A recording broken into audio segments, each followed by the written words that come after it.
Want to know more about the National Disability Insurance Scheme? A chat with a local area coordinator can help you understand the NDIS, whether it's right for you and how to apply for access. Book a spot at LAC and Community, a free service from Carers Queensland. Find out more, check for events coming up near you and book your spot online at carersqld.com.au. You can also call us on 1300 999 636.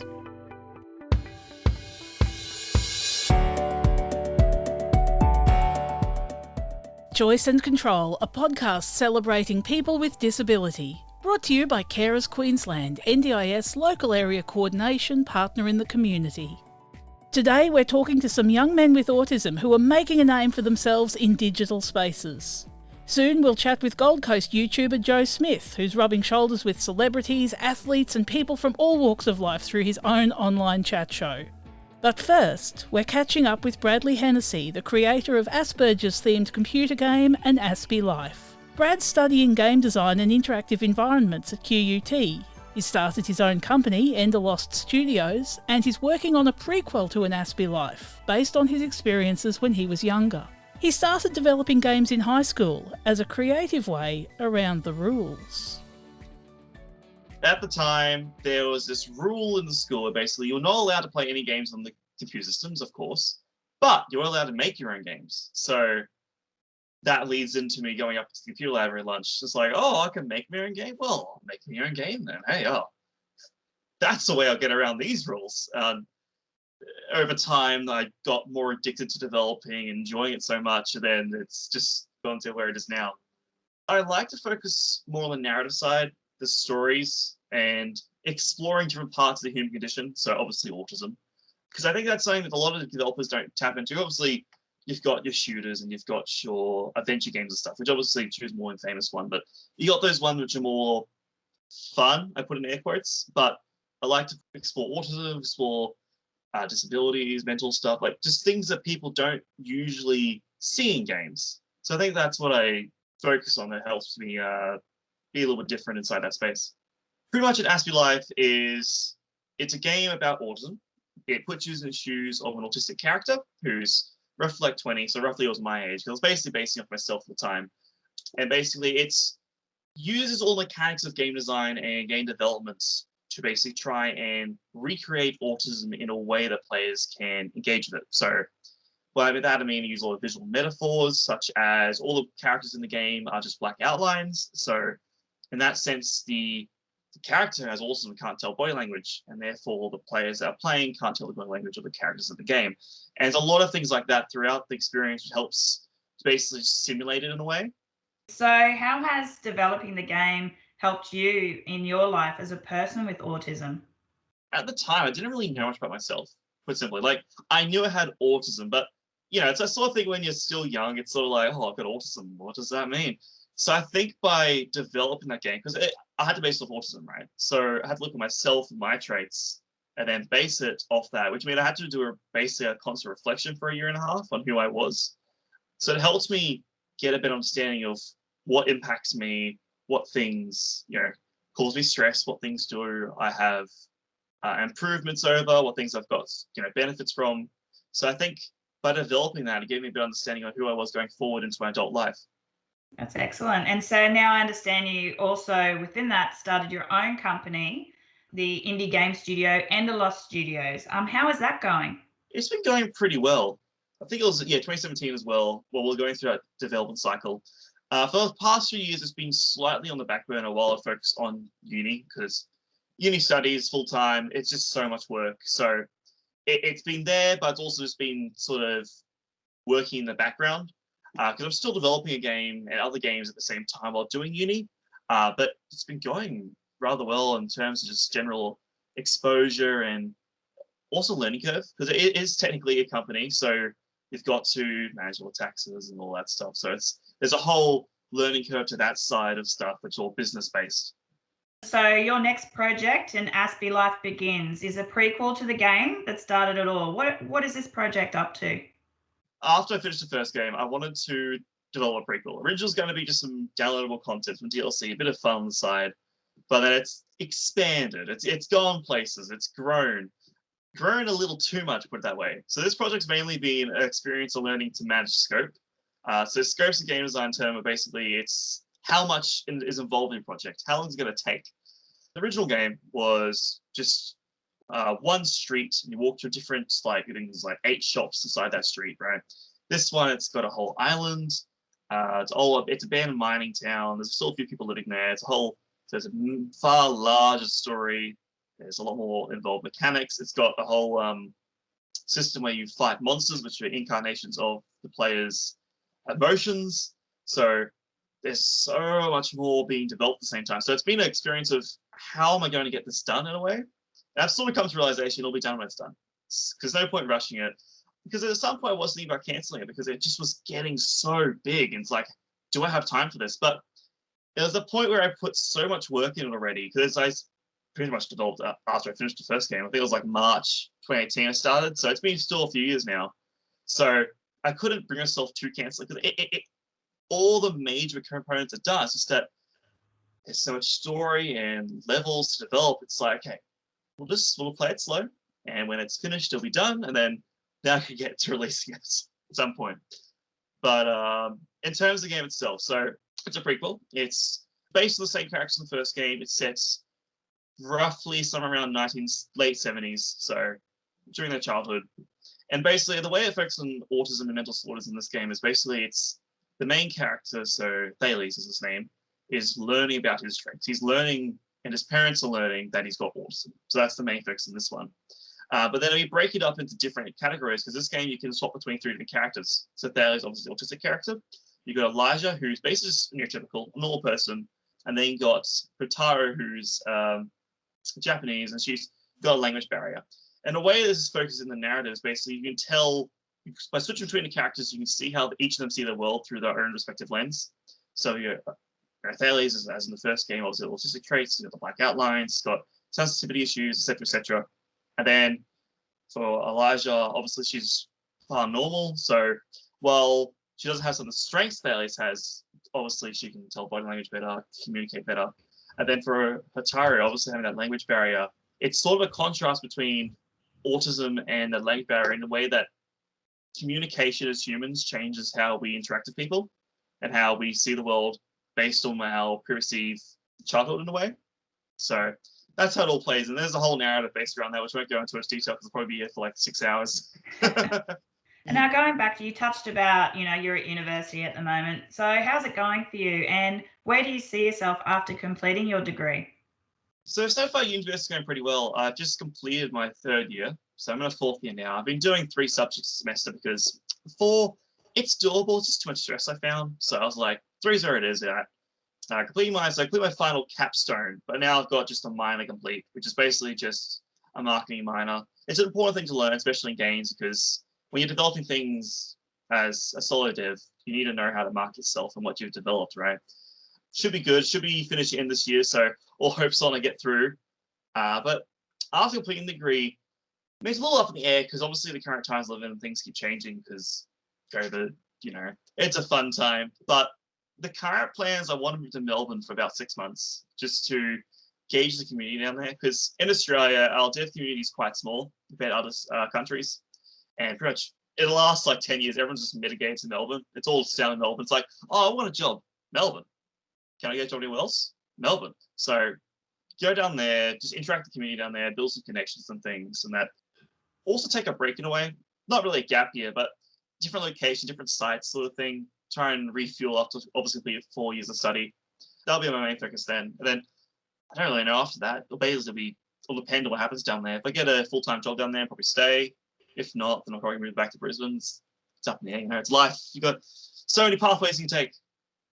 Obviously, I want to get this An Aspie Life getting completed, so still working on that one. Hopefully get it out sometime soon. I'm looking at developing a VR project as well, expanding space, and I've got myself a headset now to develop applications for. So for a while, we want to develop a game around autism with that, because it's obviously a lot more of an immersive experience. So that's one avenue I'm looking into. And then also got some other friends who I've met at uni who are going to make a game together as well. So lots of projects coming up. It's just a matter of saying, okay, got this one, I'm completing this one first, and we can move on to that one. So, yeah. Brad's using the support he gets through the National Disability Insurance Scheme to navigate uni and prepare for the future. While I've pushed myself to overcome my difficulties, they're always going to still be there because, it's a neurological disorder in a way. But I don't say disorder.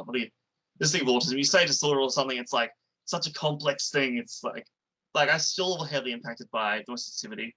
And, it's things get very annoying. It can really impact on my learning and obviously my development. So Ndis has helped a lot in giving me ways to mitigate that.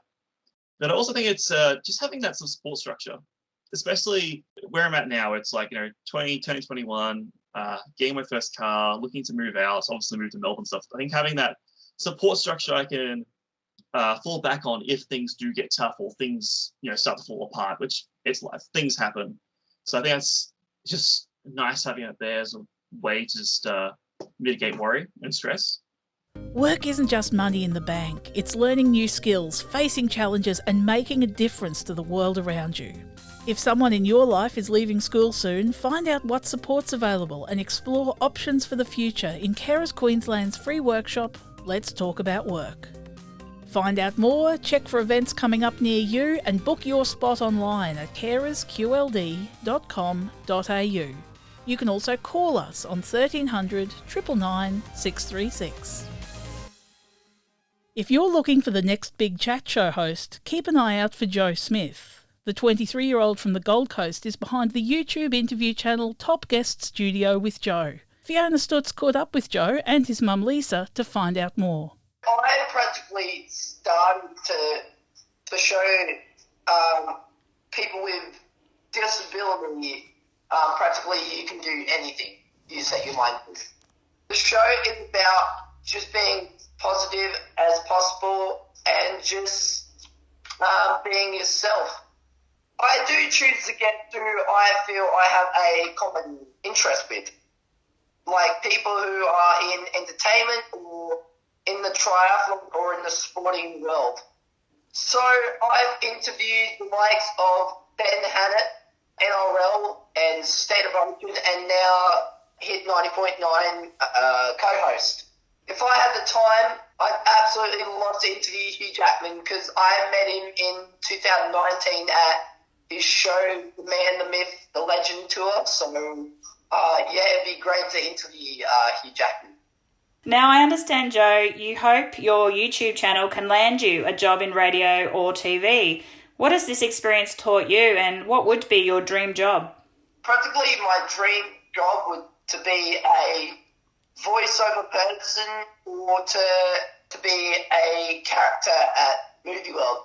Oh, that's great. What's your favourite character at Movie World? I've definitely got to say Shaggy from Scooby-Doo. And having your own YouTube channel, what has that experience taught you? That experience taught me to make eye contact and it's helped me to contact the guests.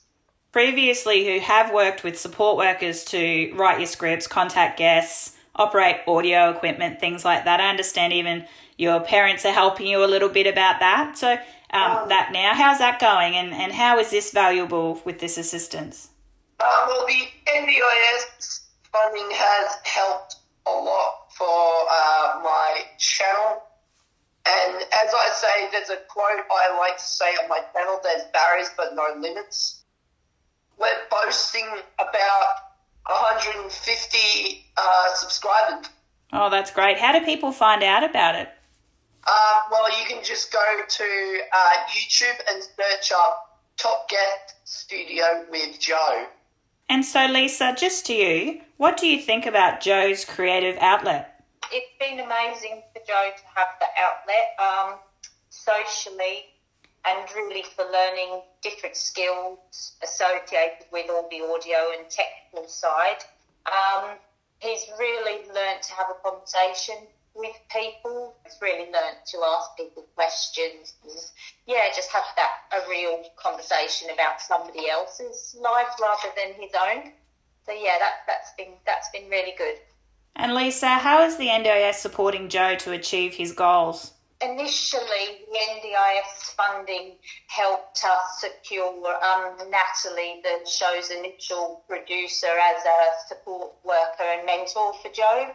So they started the show together, but just the NDIS funding allowed us just to have that few hours a week to pay Natalie as a support worker, just to, Joe had really no experience of, uploading any content or how to approach somebody through social media as far as the guests go. So that really helped initially with Nat. She's since left to start a family and did have a move interstate.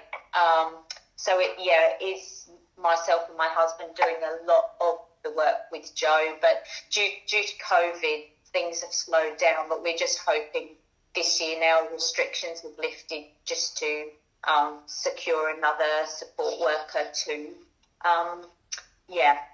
carry on and help Joe continue with the show. We have a support worker at the moment, Pia, that does a few hours a week, still helping Joe on researching guests and things. But as I said, COVID has slowed things down, but we're just hoping that with this year's NDIS plan, we can just continue what Joe started last year. And Joe, now, what's next for you in this creative space? My goal is to just try and get a job in the media or any of the radio stations. I've done a bit of voiceover work for Hit 90.9 here on the Gold Coast. Oh, that's excellent. Well, hopefully you'll be able to do a little bit more of that in the future. Yeah. Day to day, what else do you get up to, Joe? I do a lot of sport and running, and I do a lot of different activities, and I work at Hungry Jack's in Mudgeeraba on Fridays and Saturdays. Joe really, really has benefited last year from having the support worker with this channel. Just gets him doing research independently of us, which has really benefited him and kept him very motivated. And just it would just be great if we could continue that this year and hopefully get a weekly interview out. But it's just very hard to secure work experience per se in this industry, so we just think that this show is the way to go as far as gaining the valuable experience that he needs. Catch Top Guest Studio with Joe on YouTube to follow Joe's adventures. And you can find out more about An Aspie Life and Brad's other game projects on the EnderLost Studios website, EnderLostStudios.com.au. Thanks to Fiona Stutz for the interviews in this episode. Thanks for joining us at Choice and Control, a Carers Queensland podcast. For more information about the National Disability Insurance Scheme or Carers Queensland, contact us online at carersqld.com.au. You can call us on 1300 999 636 or head to Facebook and look for Carers Queensland NDIS.